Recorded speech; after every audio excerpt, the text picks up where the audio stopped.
Hallelujah. प्रभु यीशु मसीह की महिमा हो। Good morning, merry Christmas. आज दिसंबर 25 तारीख है। दुनिया भर में यीशु मसीह के जन्मदिन के रूप में मनाया जाता है। इस दिन को यीशु मसीह के जन्मदिन के तौर पर निर्धारित किया गया। क्या वाकई में 25 तारीख को यीशु मसीह का जन्म हुआ था? क्रिसमस का जो शब्द है यह भी बाइबल में नहीं है। कई लोग वाद विवाद करते हैं। प्रभु यीशु का जन्म 25 दिसंबर को ही हुआ, ऐसे कोई भी प्रमाण हमें नहीं मिले हैं। जी हां, 25 दिसंबर एक पेगन फेस्टिवल हुआ करता था, इसमें कोई दो राय नहीं। लेकिन इस दिन को एक पहचान के तौर पर आदि कलीसिया ने प्रारंभिक दिनों में ही मसीह यीशु के जन्मदिन के तौर पर इस दिन को निर्धारित किया। भले ही उनके जन्म तिथि का अंदाजा ना हो, लेकिन इतिहास यीशु मसीह के जन्म को प्रमाणित करता है। उनके जन्म की तारीख से ज्यादा आवश्यक यह है कि उन्होंने इस संसार में जन्म लिया। वे परमेश्वर के पुत्र हैं और केवल वे ही उद्धारकर्ता हैं। इसमें कोई संकोच नहीं है। पापियों के उद्धार के लिए मसीह यीशु इस संसार में आए। वे ही मार्ग, सत्य और जीवन हैं। यही क्रिसमस का संदेश है। स्वर्गदूतों ने आकर के भी यही तो संदेश दिया था। देखो, समस्त मानव जाति के लिए मैं एक आनंद का समाचार लाया हूं। तुम्हारे लिए दाऊद के नगर में एक उद्धारकर्ता का जन्म हुआ है और वे ही मसीह यीशु हैं। तो हम भी मसीह यीशु के जन्मदिन के इस महोत्सव को मनाते हैं, उसमें आनंदित होते हैं। एक बालक के रूप में मसीह यीशु का जन्म हुआ और मसीह यीशु के इस सुसमाचार को हम भी कहानियों के रूप में, स्किट्स के रूप में आज बच्चों को सुनाते हैं। इसमें कोई बुराई नहीं। चर्चों में हम स्किट वगैरह का आयोजन करते हैं, बच्चे उसमें पार्टिसिपेट करते हैं, बहुत अच्छी बात है। हम भी इस खुशी में सहभागी हों। जी हां, पुराने विश्वासियों के लिए यह कोई बहुत बड़ी बात नहीं है। कैलवरी क्रूस के उनके बलिदान को हम याद करते हुए, उसके लिए उनका धन्यवाद और स्तुति करते हुए हम आनंदित रहते हैं। लेकिन आज भी संसार में से कई लोग हैं जिनके पास उद्धारकर्ता का यह समाचार नहीं पहुंचा है। उन तक मसीह यीशु के सुसमाचार को पहुंचाने की जिम्मेदारी हम पर है। तो आइए प्रार्थना से शुरुआत करें। महापवित्र पिता परमेश्वर, प्रभु, आज आपके जन्मदिन के उपलक्ष्य में संसार भर में उत्सव मनाया जा रहा है। कई लोगों के लिए यह केवल एक परंपरा को चलाए रखने का समय है। वे उसी में खुश हो जाते हैं। आपकी यथार्थता को, आपके प्रेम को जाने बिना, पहचाने बिना एक अर्थहीन क्रिसमस को वे मनाते हैं। लेकिन प्रभु, हम सबों की मदद करें कि हम एक अर्थहीन क्रिसमस नहीं, बल्कि वास्तविकता को जानकर, वास्तविक मसीह को जानकर, मेरे लिए, हमारे लिए एक उद्धारकर्ता जन्मे है, इस बात को जानकर अनेकों तक इसे पहुंचाने में मदद करें। यीशु के नाम से प्रार्थना मांगते हैं, आमीन। प्रभु की महिमा हो। Merry Christmas. आज कई लोग एक्समस कहते हैं। यह क्या शॉर्टकट है? यह एक्समस क्या है? हमें एक्समस नहीं कहना चाहिए। क्राइस्ट मास, मसीह की आराधना। एक्समस का मतलब XYZ कहते हैं ना, पता नहीं कौन। हमें नहीं पता कौन, हम नहीं जानते कौन। हां, आज वाकई में कई सारे लोग एक्समस ही मनाते हैं, क्योंकि उनकी आराधना में, उनके उत्सव में यीशु मसीह नहीं है। बस उत्सव का माहौल है, शोरगुल है, मनोरंजन है, पर यीशु नहीं। कुछ एक क्रिसमस आराधनाओं में क्रिसमस फादर को हाईलाइट करते हैं। फिर किन्हीं दूसरे चर्चों में अगर देखें तो वो नाटक, वो कोरियोग्राफी, वो डांस, इन्हीं पर ध्यान केंद्रित होता है। फिर कुछ लोग होते हैं जो क्रिसमस ट्री को काफी मान्यता देते हैं। इस प्रकार से कुछ एक परंपराओं के गुलाम हो जा रहे हैं। क्रिसमस मतलब मसीह की आराधना। हमें मसीह यीशु की आराधना आत्मा और सच्चाई से करनी है। समय असमय हमें मसीह यीशु के क्रूस के सुसमाचार को सुनाना है। तो आज के इस विशेष दिन को, आज के इस खास दिन को हमारे लिए स्वर्ग को छोड़कर इस धरती पर आए मसीह यीशु की सच्चाई से आराधना करने में हम बिताएं। यशायाह की पुस्तक 9वां अध्याय उसकी 6वीं आयत देखिए। क्योंकि हमारे लिए एक बालक उत्पन्न हुआ, हमें एक पुत्र दिया गया, प्रभुता उनके कांधों पर होगी। क्योंकि हमारे लिए एक बालक उत्पन्न हुआ, हमें एक पुत्र दिया गया। यीशु मसीह का जन्म अन्यों के समान नहीं था। प्रभु यीशु के जन्म के विषय पुराने नियम में ही कई सैकड़ों साल पहले ही भविष्यवाणी कर दी गई थी। उन्हीं में से एक भविष्यवाणी है यह यशायाह 9:6। इसके अलावा भी कई सारी भविष्यवाणियां हैं कि उनका जन्म किस जगह होगा। वे दाऊद के नगर में बेतलेहम नामक एक छोटे से नगर में जन्मेंगे। एक कुंवारी कन्या के द्वारा प्रभु इस संसार में जन्म लेंगे। वे मसीहा होकर एक उद्धारकर्ता के रूप में इस संसार में आएंगे। वे क्या करेंगे, उनकी सेवकाई क्या होगी, विशेषकर उनके क्रूस की मृत्यु के विषय काफी सारी सटीक भविष्यवाणियों को हम पुराने नियम में पाते हैं। वे तमाम भविष्यवाणियां मसीह यीशु में पूरी हुई। जब सही समय आया, जब समय पूरा हुआ, तब वे शरीरधारी होकर इस संसार में जन्म लेते हैं। वे आदि ही से थे। जो कुछ है सब कुछ उन्हीं के द्वारा है। यूहन्ना रचित सुसमाचार 1 अध्याय 1 आयत, इब्रानियों की पत्री 1 अध्याय 1 और 2 आयत को पढ़े मसीह यीशु की महानता को, उनकी महिमा को हम समझने पाएंगे। अगर हम मसीह यीशु को चरणी में पड़े हुए बालक के समान खोजने का प्रयास करें तो वह हमारी मूर्खता होगी। इससे हमारी अपरिपक्वता ही नजर आएगी। उन्होंने सर्वाधिकार होने के बावजूद भी अपने आप को इतना अधिक नीचा किया। राजाओं के राजा, प्रभुओं के प्रभु होने के बावजूद अपने आप को इतना नम्र और छोटा किया। और चरणी में जन्मे, यह हमें समझना है। उनके जन्म, मृत्यु और पुनरुत्थान के विषय हम पुराने नियम में देख सकते हैं। हमारे लिए एक बालक उत्पन्न हुआ, हमें एक पुत्र दिया गया। इस संसार में एक बालक के रूप में वे जन्म लेते हैं। परमेश्वर मनुष्य जाति को अपने पुत्र से अनुग्रहित करते हैं।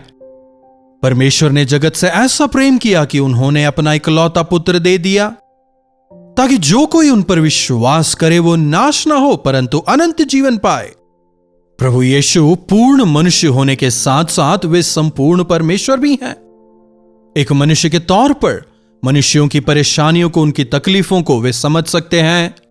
मनुष्यों के पापों का बोझ उठाने के काबिल वे थे। और फिर स्वयं परमेश्वर होने की वजह से वे शैतान पर जयवंत होने पाए, मृत्यु पर जयवंत होने पाए। हालेलुया! क्या ऐसे किसी और परमेश्वर के विषय आपने सुना है? हमारे लिए एक बालक उत्पन्न हुआ, हमें एक पुत्र दिया गया और प्रभुता उनके कांधों पर होगी। वे इस संसार के राजा होने के लिए नहीं आए।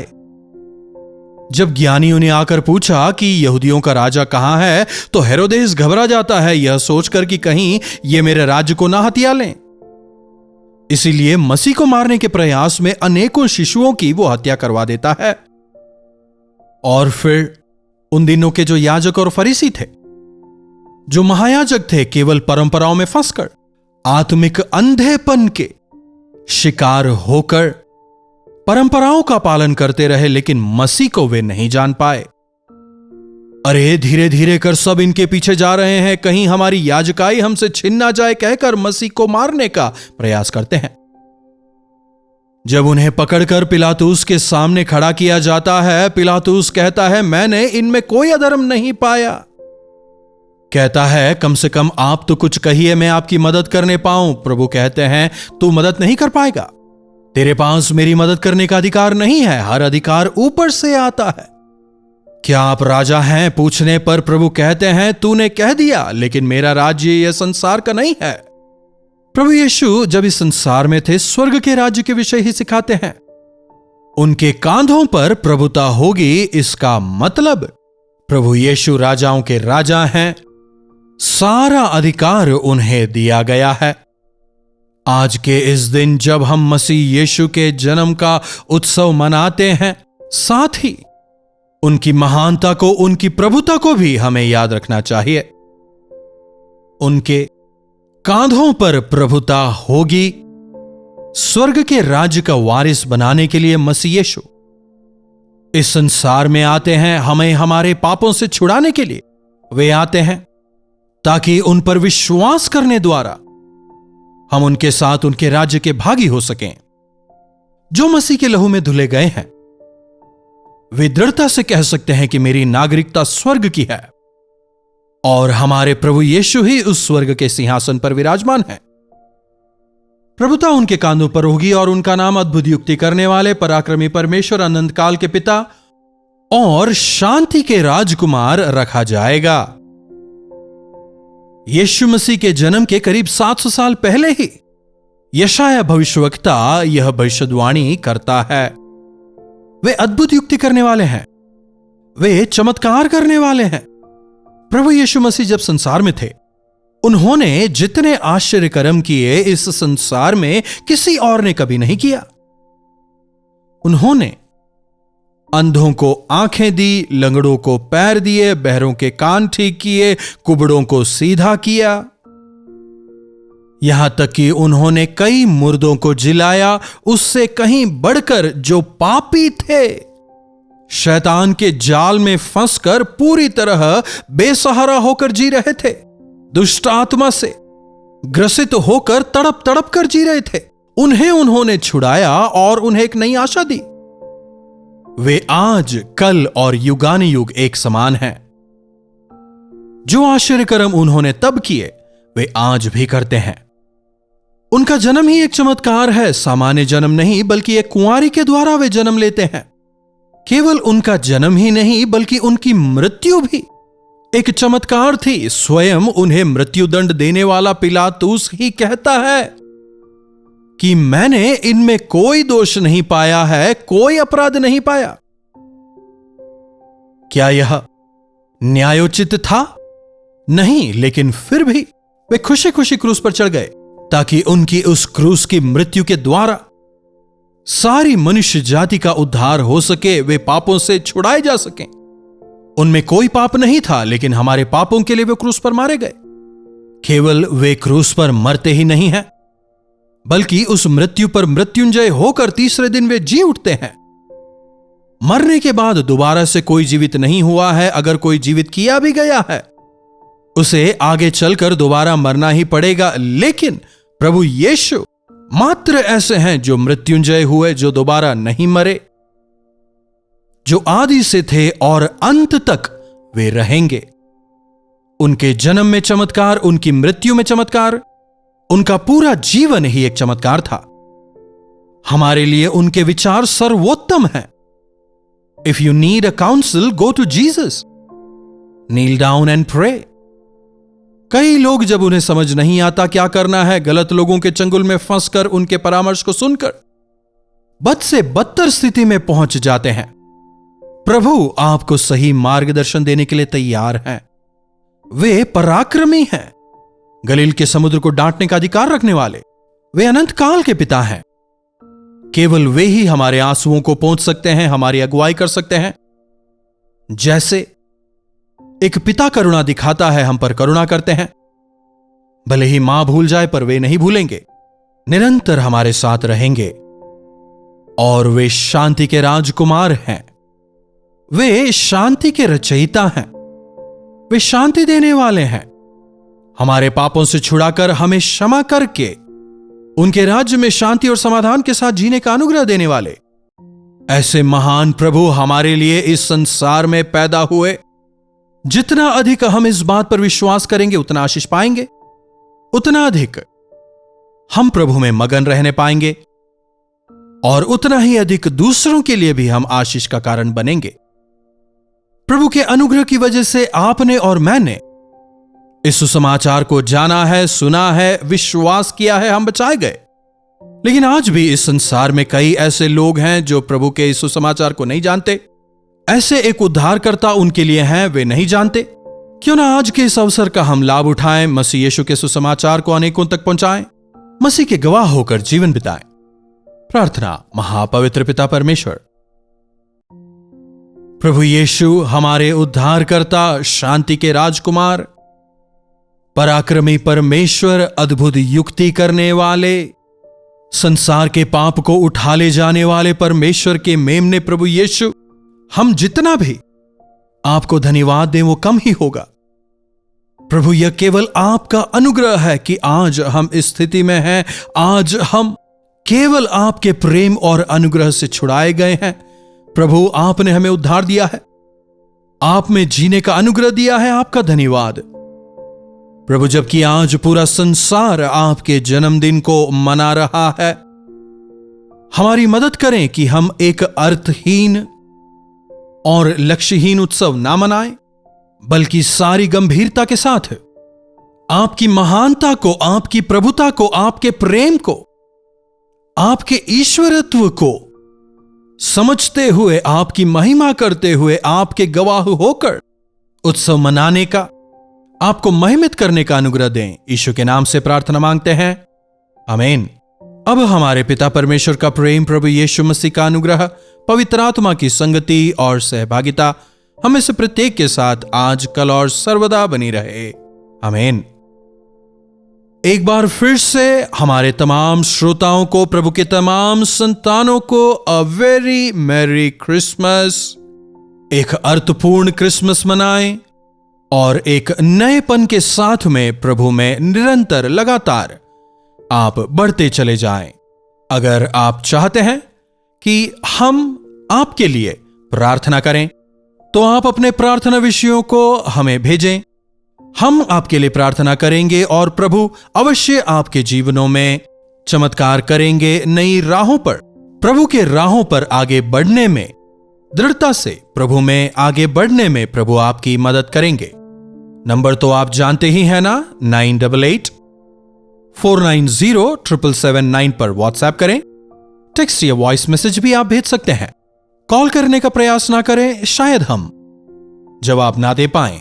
दोबारा याद दिलाना चाहूंगा, अगर चैनल को सब्सक्राइब नहीं किया है तो सब्सक्राइब करें, लाइक भी करें, जरूरतमंदों के साथ शेयर भी जरूर करें। इन्हीं वचनों के साथ आज मैं आपसे विदा लेता हूं। प्रभु आप सबों को आशीष दें। कल्वरी दर्शन, ये है प्रेम के दर्शन, यीशु प्रेम के दर्शन। कल्वरी दर्शन, ये है प्रेम के दर्शन, यीशु प्रेम